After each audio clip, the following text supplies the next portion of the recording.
अस्सलाम वालेकुम दोस्तों, मेरा नाम है बाबर। आज की वीडियो इस्लामाबाद ड्राइविंग लाइसेंस के रिन्यूअल के हवाले से है।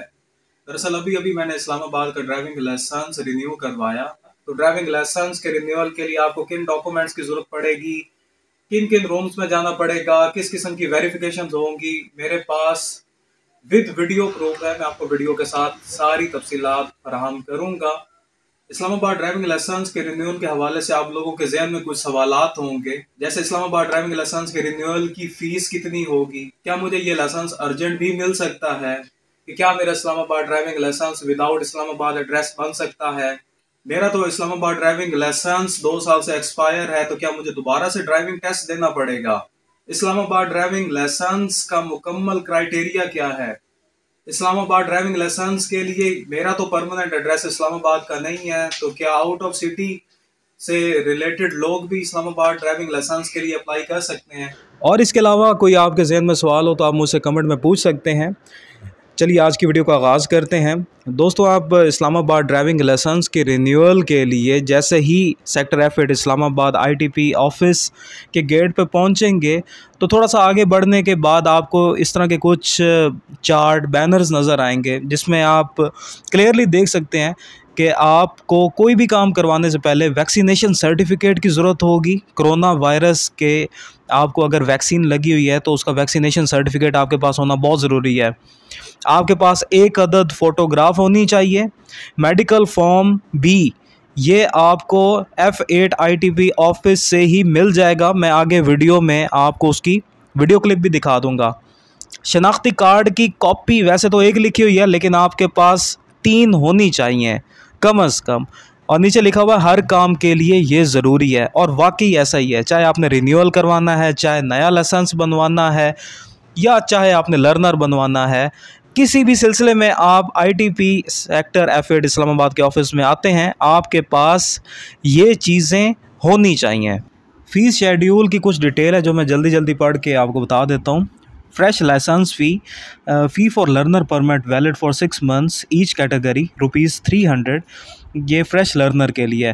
Fee for issue of non professional licence motorcycle, motor car, jeep ₹1200 जो सिंपल लाइसेंस है। Fee for issue of professional licence single category, ये भी 1200 ही है। Fee for issue of professional licence motorcycle LTV, HTV और PSV, ये LTV की fees है ₹1500।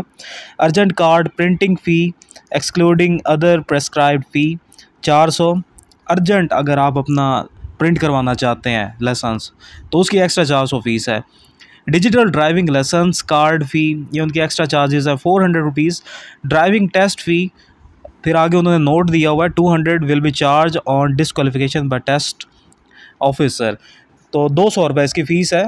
और उनका कहने का मतलब ये है कि अगर आप टेस्ट में फ़ेल होते हैं तो हर बार आपको ₹200 चार्ज किए जाएंगे।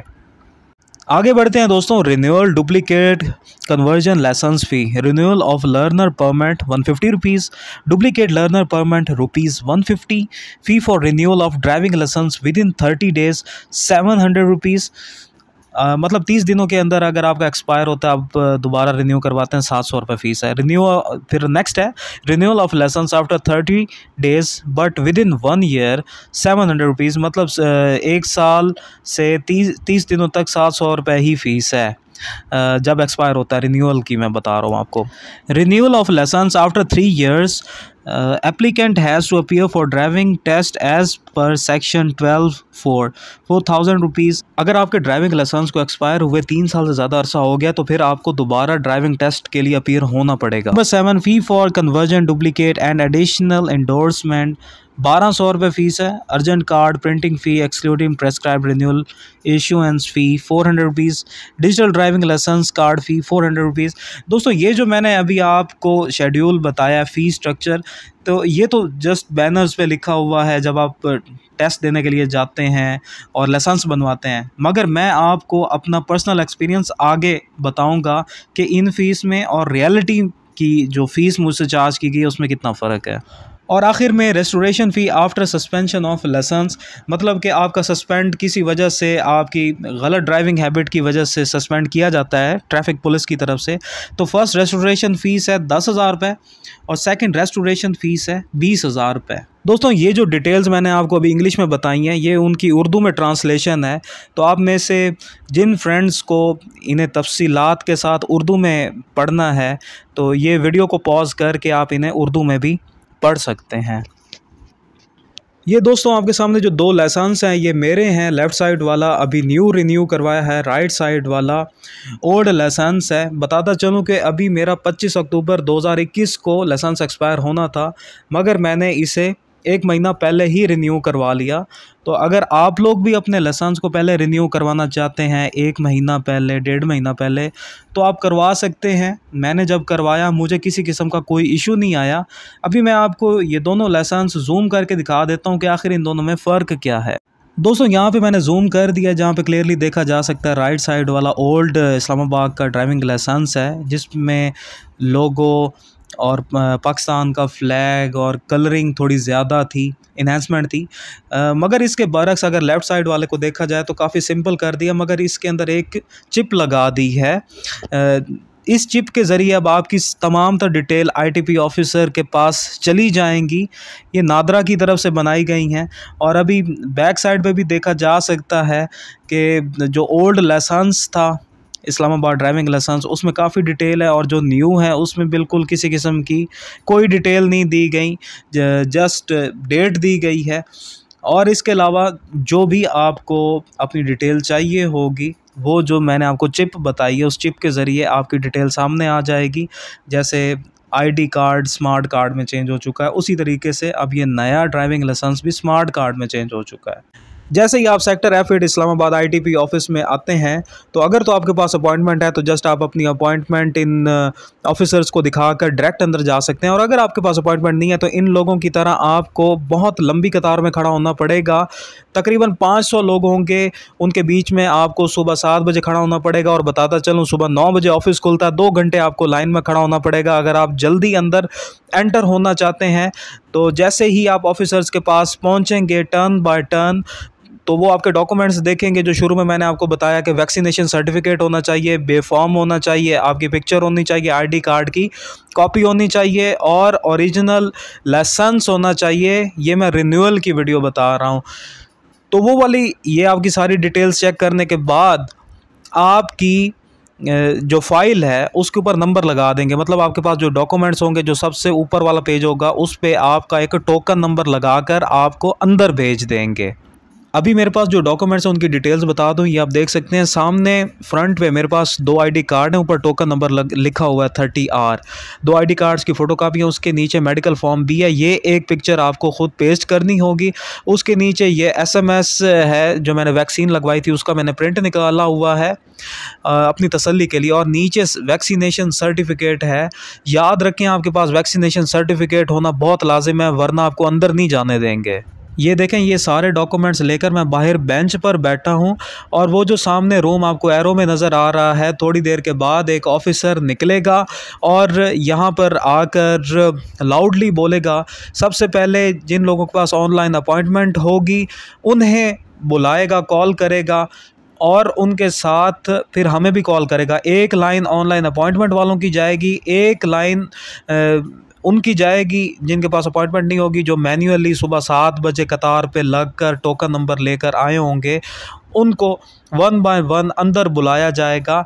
याद रखें, बाहर आगे आने की आपको बिल्कुल परमिशन नहीं होगी, सिर्फ इधर ही बेंच पे बैठने की इजाज़त है। एक और सबसे इम्पॉर्टेंट बात बताता चलूँ कि उन्होंने कहा था कि हम एक दिन में 500 लोगों को डील करते हैं, जिनमें से 300 ऑनलाइन अपॉइंटमेंट्स होती हैं, और सिर्फ 200 जो मैन्युअली खुद ही टोकन लेते हैं और बाकी लोगों को वापस भेज देते हैं। और बता दूं कि लोग ऐसे ही फजूल 500 की कतार लगाकर खड़े होते हैं, हालांकि टोकन सिर्फ 200 से 300 लोगों को मिलता है और बाकी सबको वापस घर भेज दिया जाता है। दोस्तों, अगर डॉक्यूमेंट्स के हवाले से आप लोगों के ज़हन में ये सवाल आ रहा है कि हम फॉर्म बी मेडिकल वाला कहाँ से लेंगे, तो ये आपके सामने बताता चलूँ। ये पार्किंग एरिया के साथ ये एक रूम सा बना हुआ है। यहाँ पे आप अपने आईडी कार्ड्स की फ़ोटोकॉपीज़ भी करवा सकते हैं और फॉर्म बी भी आपको यहीं पर मिल जाएगा। इसके अलावा अगर आप आईटीबी की वेबसाइट पर जाते हैं ऑनलाइन अपॉइंटमेंट लेने, तो वहाँ से भी आप फॉर्म बी को डाउनलोड करके प्रिंट आउट उसका ले सकते हैं। वीडियो को आगे बढ़ाते हैं दोस्तों। अब हम एक हॉल में आ चुके हैं। जो मैंने इससे पहले बेंच के सामने आपको रूम दिखाया था, उस रूम से हम जैसे ही अंदर एंटर होते हैं टर्न बाय टर्न, तो एक फ़ीमेल ऑफिसर बैठी होती हैं जो एक दफ़ा फिर आपके डॉक्यूमेंट्स की तस्दीक करते हुए आपको टोकन नंबर के साथ आगे भेजती हैं। हॉल में हम इस दीवार के साथ खड़े हो जाते हैं। ये जिधर एरो आपको शो हो रहा है, इसके अंदर आपका मेडिकल होता है। यहाँ पे आपको जस्ट जांचा जाता है। वो ऑफिसर बस आपसे डिटेल पूछता है और आपकी हाइट अगर वो पूछना चाहे तो पूछ सकता है, और उसके बाद जस्ट तस्दीक कर देता है। जो आपके पास फॉर्म बी है वो मेडिकल फॉर्म है और वो इसी रूम के अंदर ही अटेस्ट होता है। बताते चलें कि यहाँ पर आपकी कोई ख़ास अटेस्टेशन नहीं होती, जस्ट आपसे एक सवाल पूछा जाता है कि आपका रिन्यूअल है या आप नया लाइसेंस बनवाने आए हैं। वैसे इससे पहले मैं बता दूं कि जब मैं नया लाइसेंस बनवाने आया था तो उन्होंने जस्ट मुझसे वर्बली पूछा था कि आपकी हाइट कितनी है और आपको ऐनक तो नहीं लगी हुई। मगर जब मैं रिन्यू करवाने आया हूँ, मुझसे उन्होंने कोई सवाल नहीं पूछा सिवाय इसके कि आप रिन्यू करवाने आए हैं। मैंने कहा जी, तो उन्होंने जस्ट वो रिन्यूअल जो मेरा ओरिजिनल लाइसेंस था ओल्ड वाला जिससे मैंने रिन्यू करवाना था, जस्ट वो शो करवा दिया और उसने उन डॉक्यूमेंट्स को तस्दीक करके मुझे फ्री कर दिया। इसके बाद दोस्तों नेक्स्ट स्टेप में देखा जा सकता है कि ये फॉर्म बी अटेस्ट हो चुका है, तस्दीक हो चुका है। ये मेरे पास 30 नंबर टोकन नंबर 30 है और इसके बाद हॉल के अंदर जो चेयर्स हैं मैं उस नशिस्त पे बैठ चुका हूं और हॉल के सामने स्क्रीन में आपके टोकन नंबर को अनाउंस किया जाएगा। जैसे ही आपकी टर्न आएगी आप उस ऑफिसर के पास जाएंगे, एक सामने टेलीफोन पड़ा होगा, टेलीफोन आपने सुनना है, वो आपसे कुछ सवालात पूछेगा, ज़्यादा मुश्किल नहीं होंगे। अगर तो आपका इस्लामाबाद का एड्रेस है तो फिर तो जस्ट वो आपसे कहेगा कि आप अपना ओरिजिनल आईडी कार्ड और अपना ओरिजिनल लाइसेंस शो करवा दें प्लीज़। तो ओरिजिनल जो लाइसेंस है वो आपसे ले लिया जाएगा, आईडी कार्ड आपको वापस कर दिया जाएगा। मैंने रिन्यूअल की फ़ीस 1150 रुपये पे की है। बोर्ड्स पे कुछ और लिखी हुई है, जो साइन बोर्ड्स हैं मैंने आपको दिखाया था, मगर मुझसे 1150 रुपये चार्ज किया गया है रिन्यूअल का। और जस्ट वो जो ओरिजिनल आप उसे लाइसेंस शो करते हैं वो उसको तस्दीक करता है और अपने पास रख लेता है, आईडी कार्ड आपको वापस कर देता है। ये मेरा अपना ज़ाती एक्सपीरियंस है, चूँकि मेरे आईडी कार्ड पर इस्लामाबाद का एड्रेस है। हाँ, मगर जिन लोगों के आईडी कार्ड पर इस्लामाबाद का एड्रेस नहीं है, मैंने उन लोगों से भी पूछा है, उन्होंने कहा है कि कोई सवालात नहीं पूछे जाते। चूँकि आपके पास पहले से लाइसेंस होता है तो जस्ट आपको रिन्यूअल फ़ीस पे करनी होती है और इसके अलावा आपकी फ़्रेश फ़ोटो वो ख़ुद कैप्चर करते हैं। जिस नशिस्त पर वो आपको बिठाते हैं ऑफिसर्स, तो उसके राइट साइड पर सामने दीवार पे कैमरा माउंट हुआ होता है। वो कहते हैं कि इसकी तरफ देखें, तो तकरीबन 2 से 3 मिनट देखना पड़ता है। वो आपकी लाइव पिक्चर बनाते हैं और उसके बाद आपको एक रसीद देकर वहाँ से फ्री कर देते हैं। इसके बाद नेक्स्ट स्टेप में ये जो रसीद आप मेरे हाथ में देख रहे हैं, इस रसीद के साथ मुझे प्रिंटिंग रूम में भेज दिया जाता है। ये प्रिंटिंग रूम इसी हॉल में है। इस प्रिंटिंग रूम में जो ऑफिसर है उसके पास इंफॉर्मेशन तो पहले से ही टोकन के थ्रू पहुंच जाती है कि इस टोकन के अगेंस्ट इसकी आईडी वेरीफाई हो गई है, तो बस रसीद लेकर वो आपकी लाइसेंस की प्रिंटिंग स्टार्ट कर देते हैं। इस प्रोसेस में तकरीबन 15 मिनट लगते हैं। तो 15 मिनट में हम लोग इस हॉल से बाहर चले जाते हैं और इस प्रिंटिंग रूम की एक विंडो बाहर साइड पे है जो मैं आपको शो कर रहा हूँ। उस विंडो से हमें विदिन 15 मिनट्स लाइसेंस प्रिंट होकर हमारे पास आ जाता है। दोस्तों, ये था मेरा अपना personal experience renewal Islamabad driving licence का। अगर आपको फिर भी इस वीडियो की समझ नहीं आती या कोई स्टेप बीच में से मिस होता आपको दिखाई दे रहा है और आप पूछना चाह रहे हैं, तो आप मुझसे पूछ सकते हैं, मैं आपको कंफर्म कर दूंगा। मुझे उम्मीद है कि आज की वीडियो आपको बहुत पसंद आई होगी। वीडियो के हवाले से मुझे कमेंट करके ज़रूर बताइएगा। कोई आपका सुझाव हो तो मुझे ज़रूर बताइएगा। अगर इस्लामाबाद ड्राइविंग लाइसेंस के हवाले से कोई कंफ्यूजन है तो अपना सवाल मुझे कमेंट कर दीजिएगा, मैं आपको तफसीलन जवाब दे दूंगा। और मेरे चैनल को सब्सक्राइब, लाइक और अपने फ्रेंड्स के साथ शेयर ज़रूर कर दीजिएगा। मिलते हैं अगली वीडियो में। अल्लाह हाफिज़।